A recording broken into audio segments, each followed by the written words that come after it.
ഓം ശ്രീ ഗുരുഭ്യോ നമ. പൂന്തോട്ടത്തിലെ ചെടികളും വൃക്ഷങ്ങളും സങ്കടപ്പെട്ട് നിൽക്കുന്നത് കണ്ട് രാജാവ് കാരണം തിരക്കി. മുല്ലച്ചെടി പറഞ്ഞു, ഞാനൊരു വള്ളിച്ചെടിയായിപ്പോയി. സ്വയം നിൽക്കാനുള്ള കരുത്ത് എനിക്കില്ല. റോസച്ചെടിയുടെ വിഷമം മറ്റൊന്നായിരുന്നു. എനിക്ക് മുള്ളുകളുള്ള കാരണം കുട്ടികൾ എൻ്റെ സമീപം വരുന്നില്ല. ആൽവൃക്ഷം പറഞ്ഞതിങ്ങനെ, ഞാൻ തണ്ടും തടിയും ഉള്ളവൻ തന്നെ, പക്ഷെ മാവനെപ്പോലെ പഴങ്ങൾ തരാൻ എനിക്ക് കഴിയുന്നില്ലല്ലോ. പൂന്തോട്ടത്തിൽ സന്തുഷ്ടിയായുള്ളത് ഒരു ഡാലിയ ചെടി മാത്രം. അവൾ പറഞ്ഞു, ഞാൻ നല്ലതായതുകൊണ്ടല്ലേ ഉദ്യാനത്തിൽ എന്നെ നട്ടു വളർത്തിയത്? എന്നെ കാണാൻ ഭംഗിയുള്ളതുകൊണ്ടല്ലേ എനിക്ക് വളവും വെള്ളവും തന്ന് പരിപാലിക്കുന്നത്?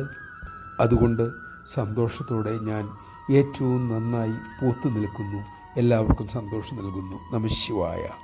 സ്വാമിനി കൃഷ്ണാമൃത സത്സംഗവേളയിൽ പറഞ്ഞതാണ് ഈ കഥ. നമുക്ക് ഓരോരുത്തർക്കും അമ്മ ഓരോ കഴിവ് നൽകിയിട്ടുണ്ട്. അതിൽ ആനന്ദിക്കാൻ സാധിക്കണം. അതിനായി അമ്മ നമ്മെ അനുഗ്രഹിക്കട്ടെ.